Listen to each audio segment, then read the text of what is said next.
आणि या निवडणुकीमध्ये खानापूर विधानसभा मतदारसंघातून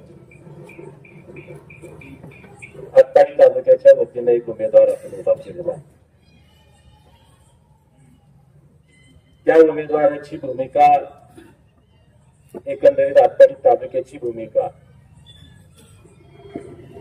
आपल्या समोर मांडण्यासाठी या ठिकाणी आजची ही सभा आयोजित केलेली आहे. या सभेसाठी उपस्थित असलेल्या या गावचे प्रथम नागरिक सरपंच सन्मान्य बलराम हिंगोले, या कार्यक्रमासाठी उपस्थित असलेले आमचे सहकारी सन्मान्य अरुण वाघमारजी, नेरकरजीवरून आलेले सन्मान्य चंदूबाई, व्यासपीठावर उपस्थित असलेले आपल्या सर्वांचे मार्गदर्शक आदरणीय अभयराव बापू, ज्यांनी आता आपली भूमिका या ठिकाणी मांडली, ते आमचे सहकारी मित्र मनोज देवकरजी,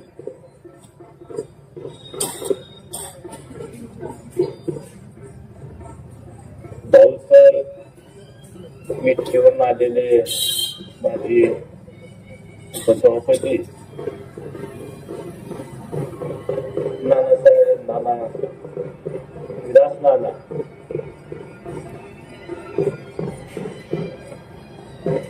मार्केट कमिटीचे माजी सभापती भाऊसाहेब गायकवाड, तात्या नेमगर्जी पासून विभूतवाडीपर्यंत आपापल्या गावामध्ये काम करणारे सर्व जबाबदार कार्यकर्ते मंडळी,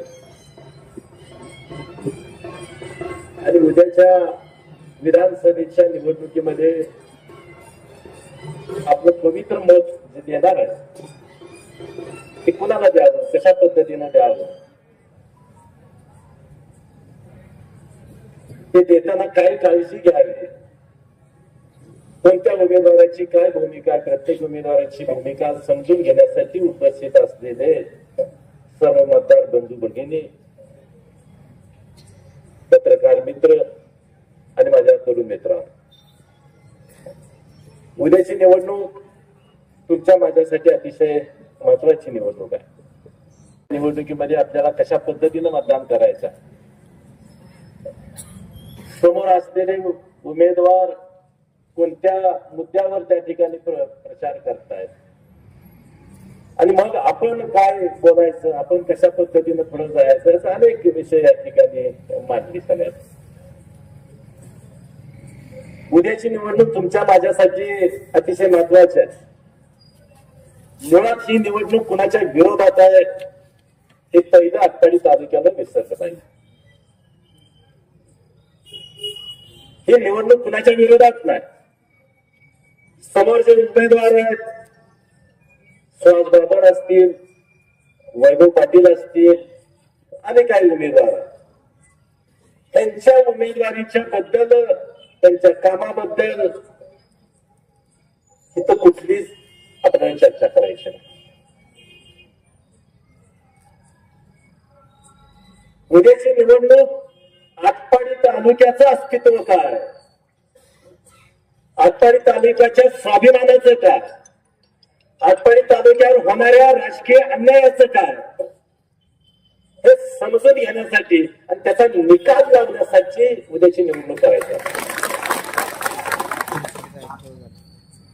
प्रत्येक उमेदवार आपापली भूमिका मांडण्याचा प्रयत्न करतो. सुहास बाबर म्हणतायत माझ्या वडिलांनी अमुक केलं, माझ्या वडिलांनी अमुक पद्धतीनं काम केलं, त्याच्याबद्दल आम्हाला काहीच बोलायचं नाही. त्यांच्याबद्दल आदर राखूनच आम्ही बोलणार. त्याला स्पष्टी आम्ही भाऊच्या बद्दल आदर नाही असा भाग नाही, आदर आहे आमच्या मनात. त्यांचं योगदान या मतदारसंघातल्या कामाबद्दल आहे का तर आहेच. ते चांगले होते म्हणूनच आम्ही त्यांना निवडून दिलं. चांगले होते म्हणून आम्ही त्यांना निवडून दिलं. आज आम्ही जर म्हणलं की अनिल भाऊ बरोबर नाही, तर आमची निवड चुकली असा त्याचा अर्थ होतो. तसा तो भागच नाही. अनिल भाऊ चांगलेच होते, त्यांचं काम त्यांचं योगदान हे मान्यच करावं लागतं. समाजाच्या बद्दल आमच्या मनामध्ये कुठली शंका नाही. त्यांनी जो काय केला ते अतिशय उत्तम केला. त्यांच्या पद्धतीनं त्यांना जेवढं काम करता येईल तेवढं त्यांनी काम केलेलं आहे. मुद्दा कुणी काय केलं, कुणी किती विकासाची काम केलं ह्याचा या निवडणुकीमध्ये माझ्या पद्धतीनं किंवा मला असं दिसतं की त्याचा संबंधच नाही. आता आटपाडी तालुक्यापुरतं बोलायचा. थोडासा टेंबूचा उल्लेख सातत्यानं होतो आणि मग एक उमेदवार म्हणतो की आम्ही टेंबूसाठी असं केलं आणि दुसरा उमेदवार असा म्हणतोय की तुम्ही काय केलं, अमुक केलं तमुक केलं. हे दोघांचाच चालू आहे. त्याच्या बाबतीत मला फक्त एकच सांगायचं, ज्या गोष्टी घडल्या त्या मान्य करून आपल्याला पुढे जावं लागेल. टेंबू योजना आज पूर्णत्वात आलेले अगदी बापू काहीतरी 20-25% राहिला असेल का, त्याच्यापेक्षा जास्त 15% राहिले ते पूर्ण. बहादूर गटांचा असा मुद्दा आहे की टेंबू योजना आम्ही आणली. दुसरे उमेदवार आहेत पाटील गटाचे, ते हे मान्य करायला तयार नाही. ते म्हणतात की टेंबू योजना अमुक तमुक स्वप्न बघा वगैरे त्यांची वाक्य होती. त्याच्याबद्दल आता बोलायला आणि भावांचं असं मत असेल, त्यांच्या कार्यकर्त्यांचं असं मत असेल की टेंबू योजना आमच्यामुळे झाली, त्याला थोडासा छेद द्यायचा आहे मला. 1990 साली अनिल राऊंडला आमदार व्हायचं होतं. ते पहिल्यांदा तडक कुठे आले असतील, वाड्यात आले, बाबासाहेब देशमुखांच्या घरी आले, लक्षात घ्या, 90 साली. आणि त्यांनी आपली भूमिका स्पष्ट केली, कार्यकर्त्यांच्या समोर स्पष्ट केली की यावेळी मला आमदार व्हायचं आहे. त्यांची ताकद नव्हती. आणि मग त्यावेळेला सगळी चर्चा झाली, तुम्ही आमदार होणार, आम्ही तुम्हाला आमदार करणार, काय करणार, कुठल्या मुद्द्यावर करणार, बाकीचे प्रश्न बाजूला ठेवले आणि शेतीच्या पाण्यावर तुम्ही काय करणार ही चर्चा त्या ठिकाणी 90 साली झाली. आणि त्या प्रकारे आटपाडी तालुक्याने अतिशय प्रचंड प्रेम अनिल भाऊंच्यावर करून त्या ठिकाणी त्यांना आमदार केलं. ठरल्याप्रमाणे सर्वे झाले, त्यांनी ताकद वापरली आमदारकीची आणि टेंबू योजना शासनात पुढे मांडली का तर मांडली, अनिल भाऊनी मांडली का तर मांडली, मान्य करावं लागेल. लक्षात घ्यायचे, घडलं तर घडलंय. अनिल भाऊनी योजना मांडली, त्याच्यासाठी त्यांनी प्रयत्न केले. त्यावेळेचं सरकार होतं काँग्रेसचं सरकार. त्या सरकारने त्याला फार प्रतिसाद दिला नाही, लक्षात घ्या. आणि 5 वर्ष पूर्ण झाली आणि पुन्हा हा प्रश्न ऐरणीवर आला की आमच्या शेतीच्या पाण्याच्या योजनेचं नेमकं काय झालं. उत्तर नव्हतं. टेंबू योजना मांडली पण त्याला मंजुरी नव्हती, त्यामुळे त्याला फार काही अर्थ नव्हता, लक्षात घ्या. मग आटपाडी तालुक्याने ठरवलं की आमचा प्रश्न तुम्ही सोडवला नाही. त्याच्यावर सही झाली का, त्याला मंजुरी मिळाली का नाही, ह्याचा अर्थ हा प्रश्न तुम्ही निकाली लावला नाही, सोडवला नाही. म्हणून आता आम्ही आमचा उमेदवार उभा करणार आणि आमच्या पाण्याचा प्रश्न आम्ही सोडवणार. म्हणून 95 ची निवडणूक झाली आणि राजेंद्र देशमुख आमदार झाले. आणि त्या 5 वर्षामध्ये युतीच्या काळामध्ये सुदैवानं, तुमच्या माझ्या सुदैवानं, इथल्या शेतकऱ्यांच्या सुदैवानं सांगली जिल्ह्यामध्ये 5 अपक्ष निवडून आले. 5 अपक्ष निवडून आले. आमच्या सगळ्यांचा सामुदायिक एकच प्रश्न होता की प्रत्येकाच्या मतदारसंघातला शेतीचा प्रश्न सारखा होता. एकत्र आले आणि त्यांनी युती सरकारला सांगितलं की तुम्ही आमच्या या प्रश्नाला तुम्ही उत्तर देणार असाल, या प्रश्नाची सोडवणूक करणार असाल, शेतीच्या पाण्याचा प्रश्न सोडवणार असाल, त्या योजनांना मंजूर देणार असाल, तरच आम्ही तुमच्या सोबत येऊ, अशा प्रकारची भूमिका मांडली. त्या सरकारनं मान्य केली आणि मग पाठिंबा दिला आणि मग त्या टेंबू योजनेवर सही झाली. ती टेंबू योजना मंजूर झाली. मला एवढंच सांगायचं आहे, आता आमच्या शिवारात पाणी आलं, बरोबर आहे. तुम्ही म्हणत असाल की माझ्यामुळे आलं, पण आजपर्यंत तालुक्याचा आमदार झाला तेव्हा त्याच्यावर सही झाली बघा हे मान्य करावं. आमचा सहभाग कसा नसतोय त्याच्यामध्ये. तुमच्या हातात शिकार, तुम्ही आज आमदार म्हणून तुम्ही शिकारी म्हणत असाल हे आहे चांगलं. त्यामुळे टेंबू योजनेच्या बद्दल बोलायचं झालं तर त्याच्यामध्ये सगळ्यांचा सहभाग आहे. नागरादांनी स्थळ उभा केले, वाळव्या तालुक्यातलं नेतृत्व आटपाडी तालुक्यामध्ये आलं, कष्ट समजून घेतला, त्यांना लक्षात आलं की इथं थोडंसं आभार देण्याची गरज आहे आणि त्या ठिकाणी ही चळवळ उभा केली. त्या चळवळीचं सुद्धा यश आहे, त्याचा सुद्धा सहभाग आहे टेंबू योजनेमध्ये. टेंबू योजना करत असताना तुम्ही सगळे कार्यकर्ते, तालुक्यातले कार्यकर्ते या चळवळीमध्ये, या मोर्चामध्ये, या आंदोलनामध्ये या तालुक्यातला सामान्य न सामान्य कार्यकर्ता, छोट्यातला छोटा शेतकरी, शेतमजूर सहभागी झाला. शेवटपर्यंत ते आंदोलन टिकवून ठेवलं. हे सुद्धा त्याचा अर्थ असा आहे, तुमचा जेवढा सहभाग आहे तसा इथल्या माझ्या शेतमजुराचा सुद्धा तेवढाच टेंबू योजनेमध्ये सहभाग आहे. त्यामुळे असं कोणी म्हणायचं काही काम नाही की हे फक्त आम्हीच केलं. सगळ्यांचा हातभार लागला म्हणून हे आतापर्यंत आलंय आणि म्हणून त्याचं श्रेय सगळ्यांनी घ्यायचं. मुद्दा पुन्हा येत्या ठिकाणी या विकासाच्या कामाबद्दल, तुम्ही केलेल्या कामाबद्दल आमची कुठलीही तक्रार नाही, पहिल्यांदाच सांगितलं. उद्याची निवडणूक कशासाठी आहे? आमच्या तालुक्यावर होणारा राजकीय अन्याय ह्याच्यावर तुम्ही कोण बोलणार आहे का? ह्याच्या संदर्भामध्ये आहे. तो अन्याय वाचा कोण फोडणार आहे? म्हणूनची उद्याची निवडणूक आहे. उद्याच्या निवडणुकीसाठी अण्णांनी अर्ज भरण्याचा निर्णय मागे घेतला. चर्चा चालू झाली मागच्या 2 महिन्यापूर्वीच सांगतो तुम्हाला. अण्णांनी कार्यकर्ते सोबत त्या ठिकाणी चर्चा केली आणि कार्यकर्ते तालुक्यातल्या सगळ्यांना विचारले काय करायचं. कार्यकर्त्यांनी सांगितलं की आपण निवडणूक लढूया. निवडणूक लढूया म्हणल्यावर कार्यकर्त्यांची बैठक बोलवली आणि त्या बैठकीमध्ये मी स्वतः अमरसिंह देशमुख म्हणून, या तालुक्यातला एक छोटासा कार्यकर्ता म्हणून मी सरळ विरोध केला की अण्णांनी निवडणुकीला उभा राहू नये अशा प्रकारची भूमिका मी मांडली होती. तर अनेक कारण होते.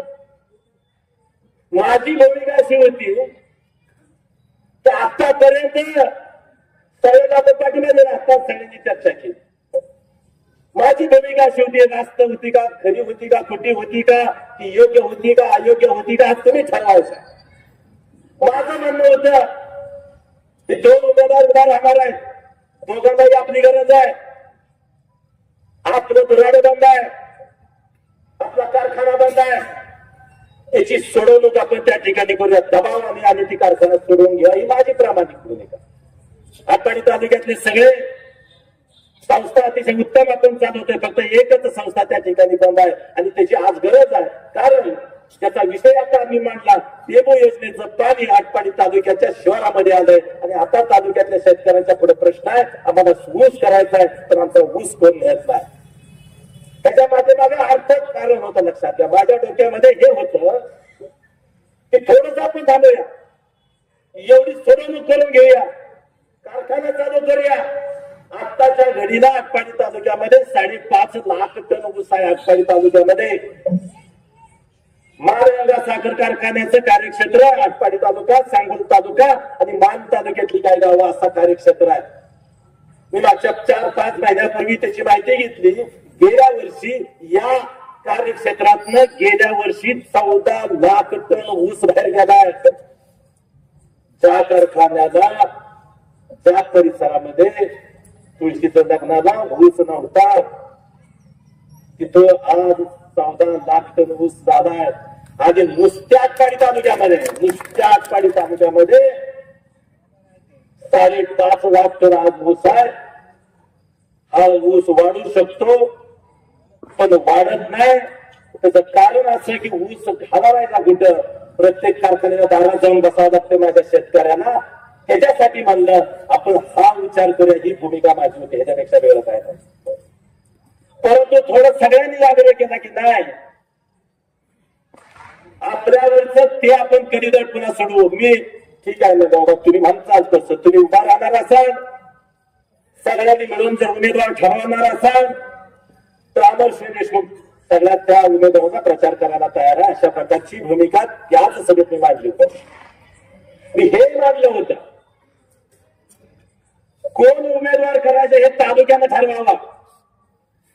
तो विषयामध्ये मी नव्हतो, त्या चर्चेमध्ये मी नव्हतो. कोण उभा राहायचं, काय करायचं, अमुक त्याच्यामध्ये मी काही माझा सहभाग नव्हता. मी एकच सांगितलं होतं, तालुक्यातनं एक उमेदवार असेल तर तालुक्याचा उमेदवार म्हणून मी मैदानात उतरणार, सगळ्याला पुढं असणार, अशा प्रकारची भूमिका मांडली होती. अर्ज भरायची प्रक्रिया चालू झाली, आपापल्या पद्धतीने अर्ज भरले गेले आणि त्याच्यामध्ये 2 मुख्य अर्ज राहिले म्हणजे ठरले गेले. एक राजेंद्र देशमुखांचा आणि दुसरा ब्रह्मानंद पडळकरांचा त्या ठिकाणी अर्ज ठरला गेला. अजूनही अर्ज आहे आणि मग अर्ज परत कुणी घ्यायचा, म्हणजे तुमचा विषय, आपल्याला काय त्याच्यात भागच घ्यायचा नाही, तुम्ही टाका जावा. आणि काय घडल्या राजकीय घडामोडी घडल्या असतील, काही लोकांच्यावर थोडस प्रेशर आलं असेल, अनेक गोष्टी येतात. इतकं या गोष्टी स्वतःही नसतात. आणि मग आमचे मित्र सभापती, माजी सभापती ब्रह्मानंद पडळकरांनी अर्ज पाठीमागे घेतला. हे आम्ही फक्त ऐकत होतो. आज पाठीमागे घेतला. मग राहिला कोणाचा, राजेंद्र देशमुखांचा अर्ज राहिला आणि मग राजेंद्र देशमुखांनी प्रत्येक गावामध्ये जाण्याचा निर्णय घेतलाय. माझा अर्ज राहिलाय, मी मग अर्ज ठेवलेला आहे, मला पाठिंबा, अशा प्रकारची भूमिका मांडली आणि तालुक्यातनं उठाव होऊ लागला. लक्षात, जर तालुका एका बाजूने जाणार असेल तर मी दुसऱ्या बाजूने जायचा विषयच नाही. मी तालुक्यातलाच आहे, मी तालुक्याबरोबर राहणार आहे, तालुक्याच्या माणसांच्या बरोबर राहणार आहे. ह्याच्यामध्ये कुठलीही आणि आता राजेंद्र देशमुख आले, त्यांचा भाऊ म्हणून या व्यासपीठावर मी बोलत नाही, हे सगळ्यांनी समजून यावं.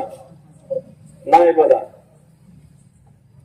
राजेंद्र देशमुखांचा भाऊ म्हणून बोलत नाही. या तालुक्यातला कार्यकर्ता, तालुक्यावर होणारा राजकीय अन्याय त्याच्या विरोधात बोलण्याची भूमिका आज मी घेतो, ह्याच्यापेक्षा वेगळं काय. आणि राजेंद्र देशमुखांचा अर्ज आला म्हणून नाही, जर दोघांचे अर्ज राहिले असते तर साधा राजेंद्र देशमुखांचा अर्ज राहिला असता, ब्रह्मानंद पडळकरांचा अर्ज राहिला असता, मी प्रचाराला कुणाच्या गेलो नसतो. ते सांगितलं होतं, मी जाहीरपणे सांगितलं होतं, मी जाणार नाही कुणाच्या प्रचाराला. किंवा उलट झालं असतं, राजेंद्र देशमुखांनी अर्ज मागे घेतला असता, ब्रह्मानंद पडळकरांनी ठेवला असता. आणि त्यांनी बोलवू ना बोलवू, अमर देशमुख तालुक्यासाठी गावोगावी गेला असता, हे सांगतो. आता राजेंद्र देशमुख मला काहीच करत नाही, कोण आहे ते. आता मी आता आता उमेदवाराची नावं घ्यायची म्हणून घेतली. मला माहित आहे माझा तालुका उभा, एवढंच मला माहित आहे, मला बाकी काही माहित नाही. मग आता विषय आहे की हा राजकीय अन्याय आपण किती दिवस सहन करायचा, आणि हा अन्याय समजून घ्यायसाठी थोडस मागे जावं लागेल, थोडं इतिहासामध्ये जावं लागेल. साधारण 1965च्या दरम्यानची गोष्ट असेल, काळ असेल. खानापूर आटपाडी मतदारसंघाच्या अगोदर कवठे मंकाळ आणि आटपाडी तालुका असा मतदारसंघ होता. आणि त्यावेळी आम्ही ऐकल्यानं, आम्हाला सांगितल्यानं ज्येष्ठ मंडळींनी त्यावेळेच्या घटना आम्ही ऐकलेल्या आणि तुम्ही तुमच्या समोर मांडतोय, लक्षात घ्या. 65च्या दरम्यानचा हा विषय. कवठे मंकाळ आणि आटपाडी मतदारसंघामध्ये निवडणूक त्यावेळेस लागली होती. त्यावेळेस एकच पक्ष होता, काँग्रेस पक्ष. काँग्रेसने तिकीट दिले की उमेदवार निवडून आला, अशा प्रकारचं त्या काळातलं चित्र होतं. आणि मग 2 तालुक्यात मतदारसंघ निवडणूक लागली विधानसभेची, कुणाचा उमेदवार करायचा. त्यावेळेस आता जसा वाद झाला, आता तशी मागणी होत्या तशी त्यावेळेस झाली. आणि त्यावेळेच्या कार्यकर्त्यांनी बाबासाहेब देशमुख असतील, अण्णासाहेब देंगडे असतील, शेख साहेब असतील, सीताराम बापू असतील, अनेक अण्णासाहेब पत्के असतील, दोन्ही साहेब देशमुख असतील, अनेक कार्यकर्ते यांनी अशी भूमिका मांडली की आटपाडी तालुक्याला उमेदवारी मिळाली पाहिजे. परंतु पुन्हा चर्चा झाली, वसंतदादांच्या समोर बसलं गेलं आणि निर्णय झाला की ह्या वेळेला कवठे मंकाळला उमेदवारी द्यायची. आणि त्या बैठकीमध्ये हेही ठरलं की पुढच्या वेळेला आटपाडीला द्यायची. ह्या गोष्टी नवीन जे आपली तरुण मंडळी आहेत, हिने ह्या गोष्टी इतिहास, तालुक्याचा इतिहास समजून घेतला पाहिजे. आता ज्या स्टेजला आटपाडी तालुका त्याचा इतिहास, भूगोल सगळं समजून आपण घेतलं पाहिजे. तर आपल्याला मार्ग, इतिहास समजून घेतल्याशिवाय भविष्यामध्ये आपल्याला वाटचाल करता येणार नाही हे लक्ष समजून घेतलं. आणि मग कवठेमहांकाळच्यासाठी कवठेमहांकाळला ठरलं की कवठेमहांकाळ तालुक्याला उमेदवारी द्यायची आणि तिथं कोरे साहेब नावाचे मोठे कार्यकर्ते होते, नेते होते, त्यांना उमेदवारी द्यायची ठरली. निवडणूक झाली, चांगल्या मतांनी कोरे साहेब निवडून आले. आटपाडी तालुका कवठेमहांकाळनं एकसंघपणे त्यांच्या पाठीमागे ताकद उभा केली. कोरे साहेब निवडून आले. त्यांच्या कृतीप्रमाणे त्यांच्या पद्धतीनं त्यांनी 5 वर्ष काम केलं. मुदत संपली विधानसभेची, परत पुढची निवडणूक लागली. पुन्हा चर्चा चालू झाली. आता काय, कुठला उमेदवार? ही चर्चा चालू झाल्या कोरे साहेबांनी मिटिंग बोलवली.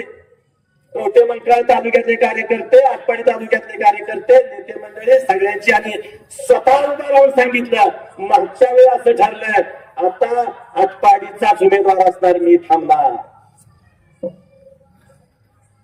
हा प्रामाणिकपणा, हे बोललेली शब्दाची भूमिका हे मानणारे कार्यकर्ते होते. आमचं म्हणणं असं आहे, त्यावेळेस कोरे साहेबांनी जी भूमिका घेतली ती खानापूरच्या लोकांनी घ्यायला पाहिजे होती. असा हाच आमचा मुद्दा आहे, ह्याच्यापेक्षा वेगळं काय आमचं नाही.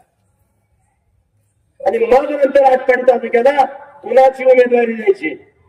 स्वाभाविकपणे आटपाडी तालुक्याचे सभापती होते बाबासाहेब देशमुख, उपसभापती होते अण्णासाहेब लेंगरे. अशीच बैठक बसली, कुणाला उमेदवारी द्यायची? सगळ्यांनी एक सर नाव घेतलं, बाबासाहेब देशमुखांनी उमेदवारी करावी. तालुक्याचं नेतृत्व ते करत होते. सगळ्याच ऐकून घेतल्यावर बाबासाहेब देशमुख उभा राहिले. आता तुमचं सगळ्यांचं ऐकलंय, आता मी सांगतो तर घडणार. या तालुक्यातले काँग्रेसची उमेदवारी अण्णासाहेब लेंगरेंना असणार, अशा प्रकारची भूमिका त्यांनी. हा कट्टा होता, लक्षात घ्या. एक संघपणे होता आटपाडी तालुक्याचा, हे तुम्हाला मला सांगायचं आहे. अण्णासाहेब लेंगरे अतिशय झोपडीत राहणार आमचा कार्यकर्ता त्याचा, त्या माणसाला, त्या नेतृत्वाला, त्या कार्यकर्त्याला आटपाडी तालुक्यानं, कवठेमहांकाळ तालुक्याला आमदार केलं. लक्षात घ्या, आमदार केला. आमचा प्रश्न आहे की आता तुम्हाला काय होत नाही असं. इकडं आता बोलत होतो कवठेमहांकाळकडे, आता इकडं बोलता कोण म्हणतोय, आता तुम्ही कसं म्हणत असा माझा सवाल आहे. 75ला मतदारसंघ बदलला, कवठेमहांकाळ संघ बदलला, बंद झाला. नवीन रचनेमध्ये आटपाडी आणि खानापूर मतदारसंघ चालू झाला. आणि मित्रांनो, खानापूर तालुक्याला उमेदवारी मिळाली. तेव्हापासून आज 75 ते 25 50 वर्ष झाली. 50 वर्ष ही मंडळी तुम्ही, आम्ही त्या ठिकाणी तुम्हाला आम्ही संधी देतो. त्यात फक्त 5 वर्ष ते सुद्धा बापूंनी सांगितलं त्या पद्धतीनं, या सगळ्या अरुण भाऊंनी सांगितलं त्या पद्धतीनं बंद करून आपण त्या ठिकाणी ते मिळवले. कोणी दिलं नाही, लक्षात घ्या. बंद केलं या तालुक्यानं. आणि मग आटपाडी तालुक्याचा आमदार झाला. आमचं म्हणणं हेच आहे, तुम्ही का आमच्यावर अन्याय करताय? आमच्या तालुक्यामध्ये त्या योग्यतेची माणसं नाही, आमच्या तालुक्यात त्या पद्धतीचा योग्यतेचा कार्यकर्ता नाही. आणि मग ज्यावेळेस आम्ही भूमिका मांडतो पक्षापुढं, आत्ताची भूमिका मांडली शिवसेना भाजप पुढं, त्यावेळेला मग पडळकर असतील, आम्ही असो, आम्ही म्हणलं आम्हाला उमेदवारी पाहिजे आटपाडी तालुक्याची. तर युतीच्या मंडळींनी सांगितलं हे ते उमेदवार आहेत, ते आता स्टँडिंग आमदार आहेत, आम्हाला त्यांनाच उमेदवारी द्यावी लागेल. याचा अर्थ असा होतो, ही मंडळी म्हणतात की आमची वहिवाट आहे. तसं आता पक्ष सुद्धा म्हणायला लागले की त्यांची वहिवाट आहे, तुम्ही आता बोलायचं नाही. राष्ट्रवादी काँग्रेसमध्ये अण्णांनी प्रवेश केला, तिथं तिकीट मिळते का बघूया म्हणले. तिथं चर्चा झाली. जयंत पाटील साहेब होते, पवार साहेब होते, राष्ट्रवादीची तालुक्यातली सगळी नेते मंडळी होती, मतदारसंघातली सगळी नेते मंडळी होती. काय यांनी सुद्धा सांगितलं 36,000. खानापूरचं मतदान किती आहे? 1,63,000. 20 वर्ष किती आहे? 46,000. आमची वाटणी आम्हाला देणार नाही का तुम्ही? आमची वाटणी देणार नाही का तुम्ही आम्हाला? माझ्या तालुक्यात हक्क तुम्ही देणार नाही का? हाच प्रश्न आहे. ह्याच्यापेक्षा वेगळं नाही. भांडण एवढं आहे. ह्याच्यापेक्षा कुणाला वाईट बोलायची भूमिका इथं नाही. आम्हाला कुणाला वाईट म्हणायचं नाही. आमच्या हक्काचा आम्हाला द्या म्हणतोय. मी म्हणतोय आता तुमची वकिली मी घेतल्या, आटपाडी तालुक्याची वकिली मी घेतल्या, सगळीकडे जाऊन मी मांडतोय. भाऊ आता हे न्याय पक्षापुढे गेलो, पक्षाने सांगितलं वहिवाट आहे, वहिवाटी प्रमाणे चाला. मी म्हणतो वहिवाटी प्रमाणे नाही, रेकॉर्ड प्रमाणे चालूया. म्हणून जनतेच्या न्यायालयात ही केस दाखल केली आहे. सगळी कागदपत्रे ओके दिलेत. उतारा 7/12 फेरफार रेकॉर्ड प्रमाणे जायचं झालं तर निकाल माझ्याच तालुक्याच्या बाजून लागला पाहिजे असं माझं मत आहे वकील म्हणून. तर वहिवाट म्हणून जर बनायचं झालं तर मग तुम्ही आमच्यावर अन्याय होतो असं माझं मत आहे. गेले 50 वर्ष तुम्ही आमच्यावर राजकीय अन्याय केला. त्या मुद्द्यावर आजची निवडणूक आहे. टेंबू कुणी केलं, रस्ते कुणी केलं, ह्याच्यावर ही निवडणूकच नाही असं माझं मत आहे. तुम्ही येऊन इथं काही सांगूच नका. 2 उमेदवार आहेत. प्रत्येक जण सांगतोय की माझ्या वडिलांना असं केलं, माझ्या वडिलांनी केलं, त्यांच्याबद्दल आदरच आहे मला. माझं असं म्हणणं आहे, तुम्ही जर तुमच्या वडिलाबद्दल जर मत सांगून जर काम सांगून जर मत मागत असाल, आटपाडी तालुक्यातल्या उमेदवारानं त्याच्या वडिलाचं नाव घेऊन जर मत मागितलं, तुम्हाला इथं मत मागता येणार नाही आटपाडी तालुक्यामध्ये. आता आपण ठरवायचं आहे. मी वकील म्हणून माझी भूमिका सगळीकडे मांडतो. ह्या न्यायालयामध्ये मांडली तुमची भूमिका आटपाडी तालुक्याची. वहिवाटी प्रमाणे नाही, रेकॉर्ड प्रमाणे माझं मिळालं पाहिजे अशा प्रकारची भूमिका मी आणतोय. ही चोख भूमिका मांडली आहे. 20 तारखेला तुमचा जबाब आहे. तुमची साक्ष आहे सगळ्यांची. 20 तारखेला तुमची साक्ष आहे. वकिलाचं ऐकून घेतलंय. आता साक्ष तुमची आहे. आता जबाब तुमचा आहे. 20 तारखेला मी सांगितल्याप्रमाणे जर जबाब नाही दिला, उत्तर निकाल उलटा जाणार आहे, लक्षात घ्या. आणि 20 तारखेला या वकिलाने सांगितलंय तसा जर जबाब तुम्ही दिला, निकाल आपला आहे. तुम्ही डोक्यात का? त्यामुळे उद्याची निवडणूक अजिबात कुठल्या गोष्टीवर नाही. आमच्या हक्काचा आम्ही मागतो. आम्हाला जे पाहिजे ते मागतं. आमच्यावर राजकीय अन्याय तुम्ही करताय त्याच्या विरोधात ही लढाई आहे. आणि मला खात्री आहे उद्याच्या निवडणुकीमध्ये निश्चितपणे तुम्ही ह्या गोष्टी कराल अशा प्रकारची अपेक्षा आहे मित्रांनो. माझं म्हणणं आहे शांतपणे विचार करा. अजून टाइम आहे. आज शनिवार आहे, रविवार, सोमवार, मंगळवार, कधी गुरुवार, बुधवार. कोणतरी या तालुक्यातला कार्यकर्ता आणि घालणार असं आहे. मी आत्ता मांडलेले मुद्दे चुकीचे असतील, उद्या मला फोन करा. वकिली म्हणून तू चुकलाय, या मुद्द्यावर तू चुकलाय, मला फोन करा. तुमची बाजू मांडली आम्ही. तुम्हाला अधिकार आहे तो. जर योग्य असेल माझी भूमिका तर उद्याच्या 20 तारखेचा जबाब साक्ष पक्की झाली पाहिजे, लक्षात घ्या. साक्षीदार फुटायचे शंका. साक्षीदार फोडले जातील. आताच आमच्या मित्रांनी सांगितले करोडपती आहे, अब्जोपती आहे. हक्काचा आहे समजून घ्या. वाड वडिलांना टिकवलाय. वाड वडिलांना म्हणजे मागच्या पिढीने हे सगळं टिकवलंय. तालुका टिकवलाय आपला. हे सगळं जपलंय. हे टिकवायची तुमची माझी जबाबदारी आहे. पुढच्या पिढीची जबाबदारी आहे. हे टिकवायचं का नाही हे तुम्ही आता ठरवायचं आहे. आणि म्हणून जागृतपणे काम करा. कोण काय म्हणताय काय नाही, काय विषय नाही, अजिबात नाही. हे पहिल्यांदा स्पष्ट केलं. मी राजेंद्र देशमुखाचा प्रचार करायला आलो नाही, आटपाडी तालुक्याचा प्रचार करायला आलो. आटपाडी तालुक्याची भूमिका मांडायला आलो. राग कुणाचा असेल तर आमच्यावर व्यक्त करा. करताय तुम्ही. आमची काही तक्रार नाही भाऊ. हो बापू काय सुद्धा नम्रपणे तुम्ही जे बोलताय ते अतिशय नम्रपणे मी स्वीकारले, आम्ही स्वीकारले. आता आम्ही काय पाहिजे तुम्हाला? पण तुम्ही कुणाची भूमिका घेता? तालुक्याच्या बाजूला उभं राहिलं पाहिजे अशा प्रकारची भूमिका आमची आहे. राजकारण होत जाईल, जय पराजय होत जातील, पण तालुका टिकला पाहिजे, तालुक्याचा स्वाभिमान टिकला पाहिजे, तालुक्याची सगळ्या गोष्टी टिकल्या पाहिजे, उद्याचं भविष्य या तरुणांचं टिकलं पाहिजे. त्यासाठी हे सगळं तुमचं आमच्या आपल्या हातात असलं पाहिजे. अशा प्रकारची भूमिका मी मांडतोय. तुम्हाला योग्य वाटतंय का बघा? लोकांच्या पर्यंत जावं, कोण तिकडं तिकडं जात असेल तर त्याला समजून सांगा. नेते मंडळीला, कार्यकर्ते मंडळीला अडचण आहे का? तर आहे. त्याचं राजकीय भविष्य त्याच्यामध्ये असतंय कोणाचं? या नेते आणि राजकीय भूमिका सगळ्यांचीच असते. मग एकदम कुणाला सोडता येत नाही. तर तुम्ही आपण सगळ्यांनी सांगूया, तू तिथं थांब, तू तिथं थांब, तू फक्त खाली काय करू नको, आमचा मी बघतो काय करायचं, तू त्याच्याकडे थांब ना, काय अडचण आहे? आणि त्याच्या पुढे जाऊन सांगतो, उद्या तुमच्या आमच्या सुदैवाला चांगला निकाल लागला, बापू राजेंद्र देशमुख आमचे असणार नाहीत, तालुक्याचे असणार नाहीत, कुठल्या गटातटाचे असणार नाहीत, कुठल्या जाती धर्माचे असणार नाहीत. त्यांनी तालुक्यासाठी, मतदारसंघासाठी काम करायचं.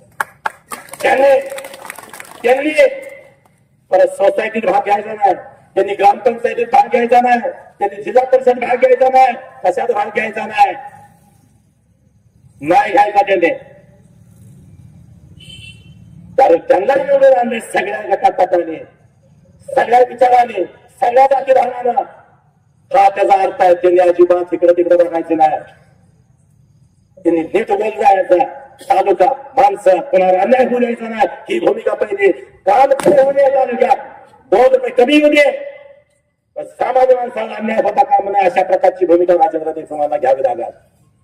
आणि हे तुमच्या पदरात टाकणार, आम्ही तुमच्या पदरात टाकणार. तुमचा तुम्ही मालक, त्यांचा आम्ही नाही. ही भूमिका मांडायला तुमच्या समोर आलोय. तुम्हाला पटतं का बघा, शांतपणे विचार करा आणि मग निर्णय घ्या. या निर्णयावर भविष्यात तालुक्याचं ठरणार आहे, लक्षात घ्या. आता जो फसला वहिवाटातल्या कब्जाच आहे तुमच्यावर, लक्षात घ्या, कब्जाच आहे. कोणा सोडत नाही ती मंडळी. मग काय करायचं हे समजून घेऊन शांतपणे तुम्ही आम्ही विचार करूया. काय सुद्धा सगळं डोक्यातनं काढा. कोण कुठला काय काय काय म्हणतोय काय सुद्धा नाही. कोणी कुणाला काय केलं काय सुद्धा नाही. विसरून जा. आम्ही विसरलोय ना, तुम्हाला काय अडचण आहे? समजा तुम्ही मला श्वेत, मी विसरत असेल तर तुमची काय प्रॉब्लेम आहे? तुम्हाला काय प्रॉब्लेम आहे? आम्ही विसरतो. तालुक्यासाठी विसरायचं आहे, तालुक्यासाठी मागे सरायचं आहे, तालुक्यासाठी लढायचं आहे. सगळ्या गोष्टी तालुक्यासाठी करायच्या, लक्षात घ्या. उद्याच्या भविष्यासाठी, येणाऱ्या पिढीसाठी तुम्हाला हे करावं लागेल. ते तुम्ही कराल. अशा प्रकारची आवाज माणदेशाचा, माणदेशातील प्रत्येकाचा. माणदेश प्राईम सबस्क्राईब करा आणि अपडेट रहा. नवीन व्हिडिओच्या नोटिफिकेशनसाठी बेल आयकॉनचं बटन दाबा. धन्यवाद.